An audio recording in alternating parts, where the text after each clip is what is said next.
بسم اللہ الرحمن الرحیم۔ معزز و محترم سامعین و ناظرین، اکثر یہ پوچھا جاتا ہے کہ سحری کا وقت کس وقت سے لے کر کس وقت تک ہے، اور کیا اذان ہو جائے یا جس وقت الارم بج جاتا ہے اس کے بعد بھی ہم کھا پی سکتے ہیں یا نہیں؟ تو آئیں نبی پاک صلی اللہ تعالیٰ علیہ وبارک وسلم کے فرامین عالی شان سے سحری کے حوالے سے 2-3 احادیث مبارکہ سنتے ہیں اور پھر ہم ان پر عمل پیرا ہونے کی کوشش کرتے ہیں۔ حضرت انس فرماتے ہیں نبی پاک صلی اللہ تعالیٰ علیہ وبارک وسلم نے ارشاد فرمایا تسحروا فإن فی السحور برکت، تم سحری کیا کرو کیونکہ اللہ نے سحری کے اندر تمہارے لیے برکت رکھی ہے۔ اور ایک روایت میں حضرت عمرو بن عاص رضی اللہ تعالیٰ عنہم آپ فرماتے ہیں قال رسول اللہ صلی اللہ علیہ وسلم، نبی پاک صلی اللہ تعالیٰ علیہ وبارک وسلم نے ارشاد فرمایا فصل ما بین صیامنا و صیام اہل الکتاب اکلۃ السحر،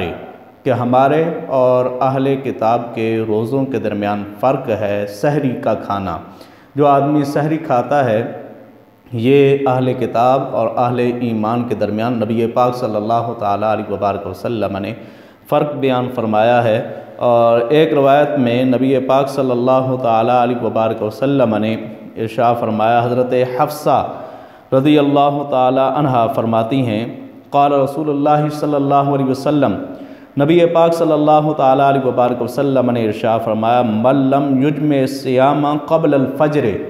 جو فجر سے پہلے یعنی طلوع فجر سے پہلے جو آدمی روزے کی نیت نہیں کرتا فلا صیام لہ، اس کا کوئی روزہ نہیں ہے۔ ہاں جی، یہ حدیث مبارکہ اس کے ضمن میں محدثین کرام لکھتے ہیں کہ اس سے مراد وہ روزہ ہے جو اللہ رب العزت نے فرض فرمایا ہے، اور جو نفلی روزے ہیں ان کے بارے میں نبی پاک صلی اللہ تعالیٰ علیہ وبارک وسلم کا معمول مبارک ام المؤمنین عائشہ صدیقہ رضی اللہ تعالیٰ عنہا سے ملتا ہے کہ حضور علیہ الصلوۃ والسلام نے ضحاۃ کبریٰ سے پہلے روزے کی نیت فرمائی ہے، یعنی کہ زوال شمس سے پہلے نبی پاک صلی اللہ تعالیٰ علیہ وبارک وسلم نے روزے کی نیت فرمائی ہے۔ اس سے ہمیں یہ معلوم ہو گیا کہ جس وقت